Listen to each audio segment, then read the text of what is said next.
Hello everyone, welcome to our channel Cuisine Fusion. মই আজি chicken মোমোছৰ এটা ৰেচিপি লৈ আইছো। এই চিকেন মোমোছখিনি অতি সহজতে ঘৰতে কেনেদৰে বনাই খাব পাৰি সেইটোকে মই আজি আপোনালোকক দেখুৱাম। আজি এই চিকেন মোমোছখিনি বনোৱাৰ লগতে মই চাটনিখিনি কেনেদৰে বনাই সেইটোকো আপোনালোকক দেখুৱাম। যিহেতু এতিয়া পৰিস্থিতি খুবেই বেয়া, বাহিৰৰ পৰা কিবা বনোৱা বস্তু আনি খাবলৈ বহুতেই ভয় লাগে।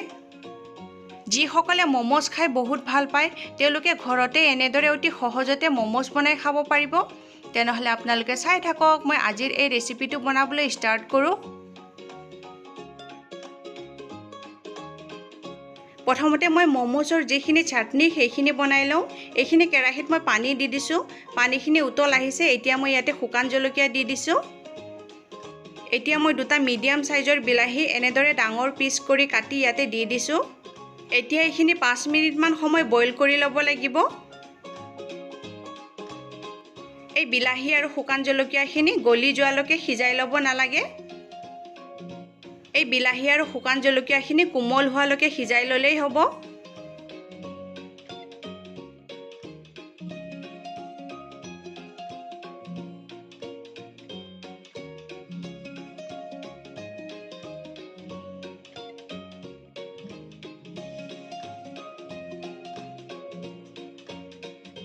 এতিয়া এই বিলাহী আৰু শুকান জলকীয়াখিনি ভালকৈ সিজি গৈছে। এতিয়া মই গেছটো অফ কৰি দিছোঁ। এতিয়া এই বইল কৰা বিলাহীৰ স্কিনখিনি এৰুৱাই ল'ব লাগিব।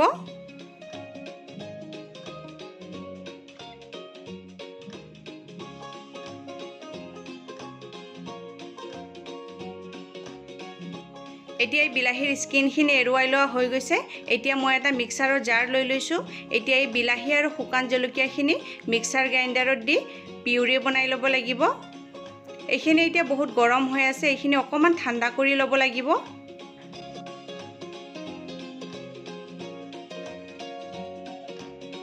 এতিয়া মই ইয়াতে এইখিনি ধনিয়া পাত দি দিছোঁ। এতিয়া এই গোটেইখিনিকে ভালকৈ গুড়া কৰি লওঁ। এয়া চাওক, মোৰ এই বিলাহী, শুকান জলকীয়া আৰু ধনিয়া পাতখিনি পিউৰি বনাই লোৱা হৈ গৈছে। এতিয়া মই কেৰাহীত এইখিনি অকণমান মিঠাতেল দি দিছোঁ। এই তেলখিনি গৰম হৈছে। এতিয়া মই ইয়াতে অকণমান পিঁয়াজ দি দিছোঁ। এই পিঁয়াজখিনি অকণমান সময় ভাজি ল'ব লাগিব।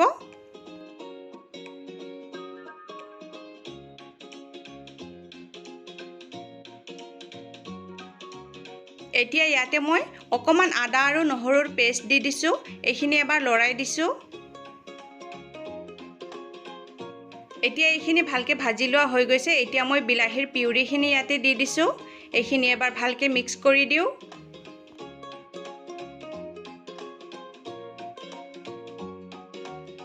এতিয়া ইয়াতে এইখিনি মই সোৱাদ অনুসৰি অকণমান নিমখ দি দিছোঁ আৰু অকণমান হালধি পাউডাৰ দি দিছোঁ। এইখিনিকো এবাৰ ভালকৈ মিক্স কৰি দিওঁ।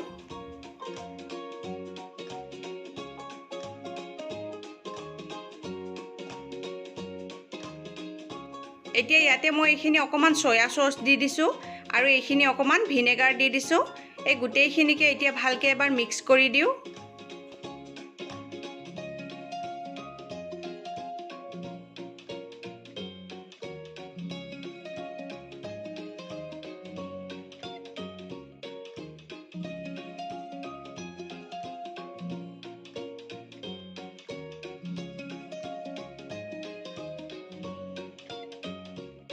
এতিয়া মোমোছ লগত খাবলৈ এই চাটনিখিনি ৰেডি হৈ গৈছে। এতিয়া মই এটা মিক্সাৰৰ জাৰ লৈ লৈছোঁ। এইখিনি বনলেছ চিকেন হয়। এই বনলেছ চিকেনখিনি ইয়াতে দি দিছোঁ। এতিয়া ইয়াতে দি দিছোঁ অকণমান নহৰু, অকণমান আদা, কেইটামান কেঁচা জলকীয়া, অকণমান পিঁয়াজ দি দিছোঁ। এতিয়া সোৱাদ অনুসৰি অকণমান নিমখ দি দিছোঁ। অকণমান ধনিয়া পাউডাৰ দি দিছোঁ। অকণমান জিৰা পাউডাৰ দি দিছোঁ। এইখিনি অকণমান গৰম মছলা দি দিছোঁ। এইখিনি ৰেড চিলি পাউডাৰ, এইখিনি মিট মছলা, এইখিনি অকণমান হালধি পাউডাৰ দি দিছোঁ। এইখিনি অকণমান ধনিয়া পাত দি দিছোঁ। অকণমান ব্লেক পেপাৰ পাউডাৰ দি দিছোঁ। এইখিনি অকণমান ভিনেগাৰ দি দিছোঁ। আৰু অকমান সয়া সস দি দিছো এতিয়া এই গুটেইখিনিকে মিক্সাৰ গ্ৰাইণ্ডাৰত গুড়া কৰি লওঁ এয়া চাওক এই গুটেইখিনি এতিয়া গুড়া কৰি লোৱা হৈ গৈছে এতিয়া এইখিনি প্লেট এখনত উলিয়াই লওঁ এতিয়া ইয়াতে মই এইখিনি অকমান ৰিফাইন তেল দি দিছো এতিয়া গুটেইখিনিকে ভালকৈ এবাৰ মিক্স কৰি লওঁ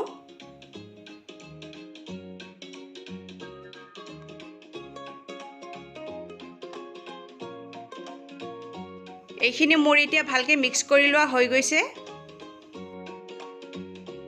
এতিয়া মই এটা বাউল লৈ লৈছো ইয়াতে এইখিনি ময়দা দি দিছো আৰু অকমান নিমখ দি দিছো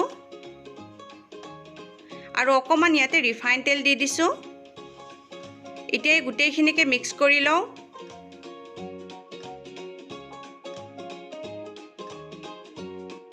এতিয়া ইয়াতে অকমানকৈ পানী দি ভালকৈ মঠি এটা কোমল ডো বনাই লওঁ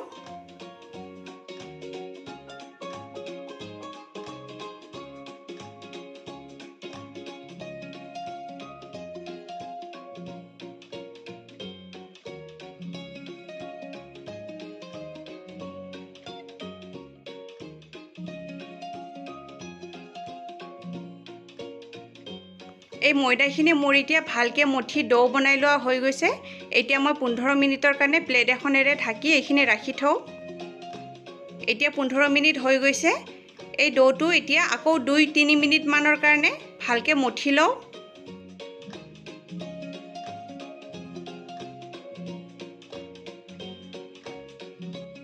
এই ডোটো এতিয়া ভালকৈ মঠি লোৱা হৈ গৈছে এতিয়া মমোস বনাবৰ কাৰণে এই ময়দাৰ ডোটোৰ পৰা মই এনেদৰে সৰু সৰুকৈ লাডু লৈ ভালকৈ বেলি লওঁ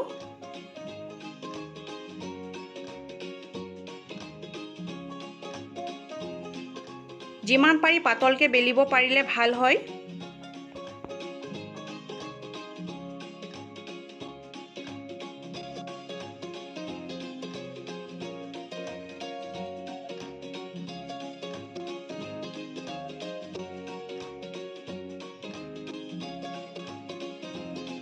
মোৰ এতিয়া এটা বেলি লোৱা হৈ গৈছে মই যিমান পাৰি সিমান পাতলকৈ বেলিবলৈ চেষ্টা কৰিছো এতিয়া গুটেইখিনিকে মই এনেদৰে বেলি লওঁ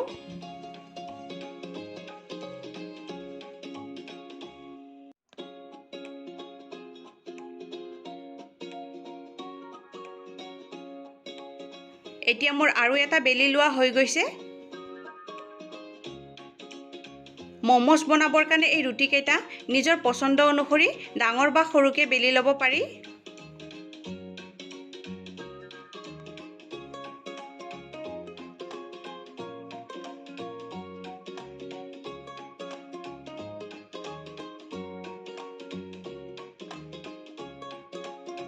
এতিয়া মোৰ গুটেইখিনি বেলি লোৱা হৈ গৈছে এতিয়া মই ময়দাৰ বেলি ৰখা ৰুটি এটা এনেদৰে হাতত লৈ লৈছো এই ৰুটিখনৰ মাজত মই এই চিকেনখিনি দি দিছো এতিয়া এই মমোস কেটা নিজৰ পছন্দ অনুসৰি যিকোনো ডিজাইনৰ শেপ দি ল'ব পাৰি মই এনেদৰে ডিজাইন কৰি শেপ দি লৈছো এয়া চাওক এই ভিডিঅ'টোত দেখুৱাৰ দৰে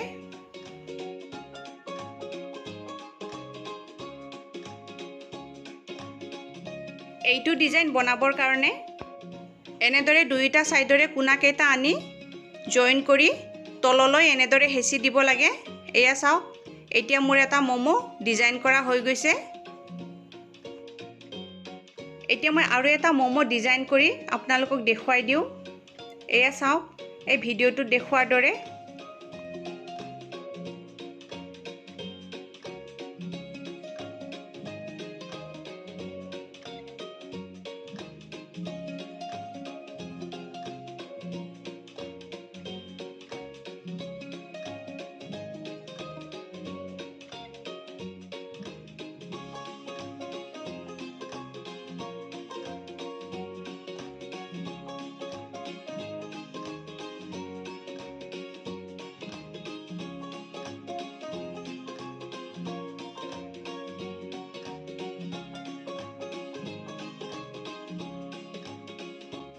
এয়া চাওক এতিয়া মোৰ আৰু এটা মোমো ডিজাইন কৰি লোৱা হৈ গৈছে এতিয়া বাকি থকা কেইটাকো মই এনেদৰে ডিজাইন কৰি বনাই লওঁ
এয়া চাওক এতিয়া মোৰ গোটেইকেইটা মমোজ ডিজাইন কৰি লোৱা হৈ গৈছে এতিয়া এইখিনি ষ্টিম কৰিবৰ কাৰণে ৰেডি হৈ গৈছে এতিয়া এই মমোজ বনোৱা বাচনটোত মই অকমান ৰিফাইন তেল এনেদৰে ব্ৰাছ কৰি লৈছো এতিয়া মই ইয়াতে গোটেইকেইটা মমোজ ষ্টিম কৰিবৰ কাৰণে দি দিছো এইখিনি এনেদৰে অকমান পাতল পাতলকে থব লাগিব নহলে ষ্টিম হওঁতে গোটেইকেইটা ফুলি এটা আনটোৰ লগত জয়েন হৈ যাব এতিয়া মই এটা মমোজ মেকাৰ লৈ লৈছো ইয়াতে এইখিনি পানী দি দিছো পানীখিনি গৰম হৈছে এতিয়া এই মমোজখিনি এনেদৰে ওপৰত দি দিছো এতিয়া ইয়াৰ ঢাকনিখন লগাই দিও এতিয়া মিডিয়াম ফ্লেমত 25 মিনিটৰ কাৰণে এই মমোজখিনি সিজিবলৈ ৰাখি থওঁ